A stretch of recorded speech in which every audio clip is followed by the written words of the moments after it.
Why, hello there. In today's video, we are going to make something that was a big time favorite at Fiesta Day during our primary cooking workshops. We are going to make salsa. Now, there's lots and lots of different kinds of salsa, and really, salsa just means sauce in Spanish. But we're going to make a tomato salsa, a little bit spicy, but really simple and really good. So we have a lot of ingredients here to cover and a little bit of equipment. So you see here all of our different vegetables. We don't have to cook anything when we make salsa, which is awesome. So what we're going to need a can of little diced tomato. Now, you could not use the canned tomato if you wanted to, but I like it because there's lots of liquid in there and it helps me when I make the salsa. We are going to need a red bell pepper. We will need 2, or if you're not using a can, maybe 4 or 5 fresh tomatoes. You'll need 1 yellow onion. And I normally put spring or young onions, the green long onions, in my salsa, but they didn't have any today at the grocery store. So instead, I went into my pantry and I found myself a little red onion that I'll put in there. All different flavors of onion, but red onion is delicious in salsa, yellow onion is delicious in salsa, it's all okay. We will need some garlic, and I'm actually going to show you how to peel garlic today. We need a lime, we need fresh coriander, and my favorite chile to use in salsa is serrano chiles, but I had to buy this at a special shop in Leuven. This is not a kind of chile that you will just find anywhere. So instead of these, you could use jalapeno chiles, or you could even use some of the small spicy red ones, and then you probably have to add a little bit more liquid. And then finally, all we need for seasoning is pepper and salt. Now for our equipment, we need a cutting board to slice up all of our vegetables. We need a very nice chef's knife. Now, kiddos, either you have to let mom and dad do the slicing, or you'll have to be very, very safe with your knife. Might be making a video on knife skills, or if you took my cooking workshop, then you know how to be safe with a knife like that. We'll also need a small bowl, and then we're going to need something like this. Now, not everybody's going to have one of these. This is big fancy immersion blender or a stick blender, but you could also just use a regular blender to blend up your vegetables a little bit in. We're also going to use a jar to go with our stick blender. And then I've even got another jar here. This one we're actually going to use for the garlic. So in just a second, we're going to start dealing with all of our vegetable ingredients. All right, so as you can see, everything has been diced and chopped and cut up and is ready to go into our salsa. So I've put the whole fresh tomatoes diced up into this bowl, and then I have this jar that's empty. This jar is going to be what will become liquid. We're going to blend it up. And in this bowl is what's going to stay chunky. So the first thing we're going to do is we're going to put our canned tomatoes into the jar, because we're going to blend those. And we're going to do that as carefully as we can, because they'll splash. Blip, blip, blip, blip, blip. There we go. All right, canned tomatoes in. Then we're going to take the water. It's not actually water, it's liquid from our can of chiles. Now this is what's going to make this more spicy. So you don't have to put the whole can of water in there. You can start with maybe half, and you can always add later, okay? I love spicy salsa, so I'm putting more in, but you don't have to do that. Be careful. Some people don't like it as spicy. Now this is the minced up garlic, and I'm going to tell you a little secret. I didn't cut this with a knife. I learned this trick from Miss Julia. If you remember, she used to come to cooking workshops, and what I did is I grated the garlic on the little side of my cheese grater. And then I chopped it up just a little bit. So all the garlic is going to go in the jar, because we don't really want whole chunks of that in our salsa. So all the garlic goes in. Now this is my diced chiles. I actually like these whole chiles to be in the chunky part of the salsa. So I put them all in here, and I used 3 chiles. You might only use 1 if you don't like it so spicy, or maybe 2. Serrano chiles are pretty spicy. Now I have my coriander. I love coriander. This is a lot of coriander. It's the whole package that you saw. I'm going to put it all in. You don't have to. I'm going to put half in the liquid jar and about half in the chunky jar because I like whole coriander and I like it as a spice. So there's about half. There's the other half.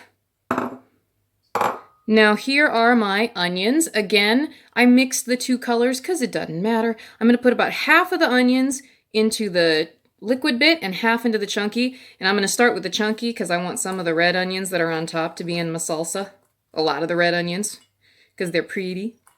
There we go. And then very carefully onion into the jar to become liquidy.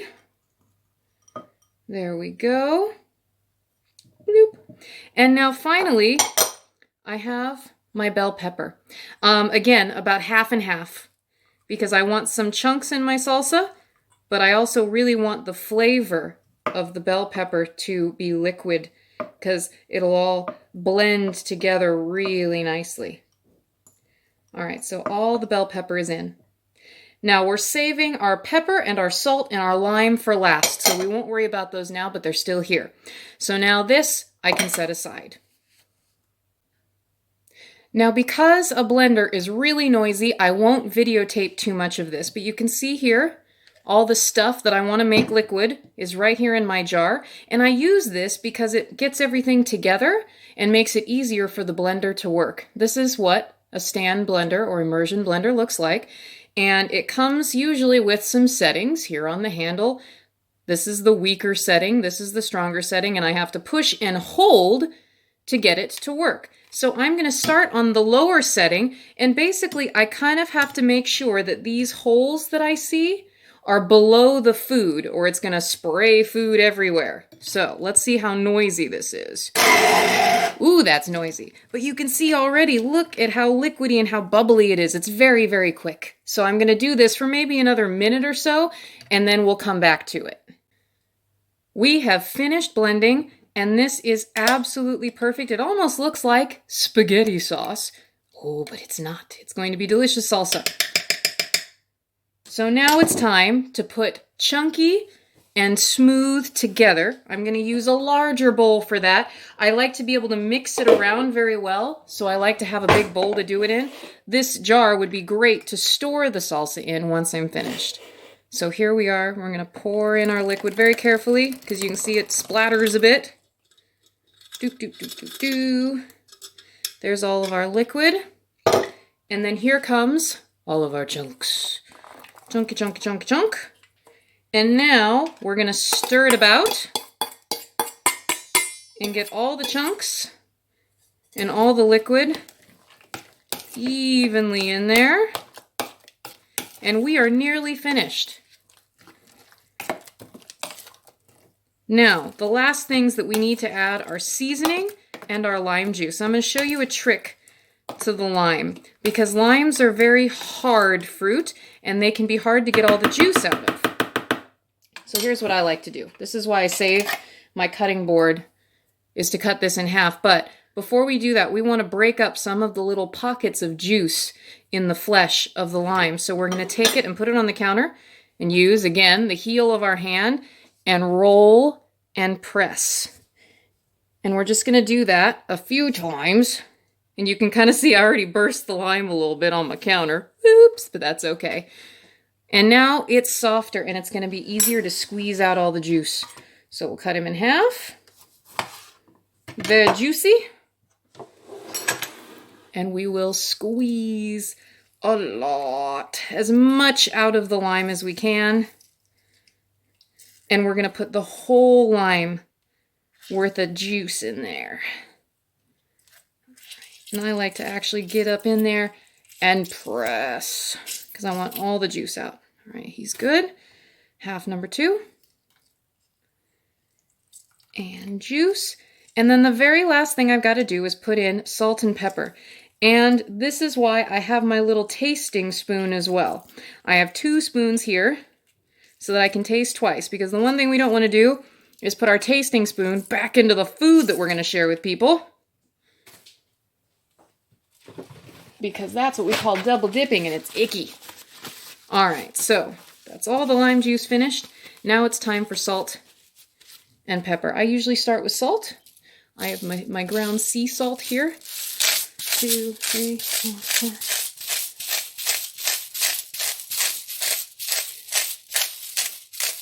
Now I counted that as 20. You'll notice that that might seem like a lot of salt. It's really not. This is a lot of salsa, and I bet we might not even be able to taste the salt in the salsa yet, but we're going to find out after I add the pepper.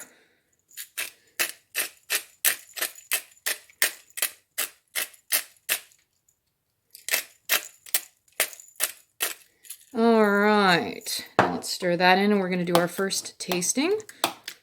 See how she is. I'm going to taste with my actual tasting spoon instead of my stirring spoon, so I can stir in one more time if I've got to. Tasting spoon. Get a little bit in there. I'm going to add a teeny tiny bit more salt. 1, 2, 3, 4, 5. But it's pretty darn good as it is. I don't think I'm going to taste it again because I think that this is absolutely perfect. So now all you've got to do is put this in a nice container, like the jar that we just used, huh? And I would let this sit overnight before you try to eat it. Because what's going to happen is in the refrigerator, all the flavors will come together. And it will actually be spicier and tastier on the second day. But it's still pretty darn good right now. So enjoy the salsa, guys.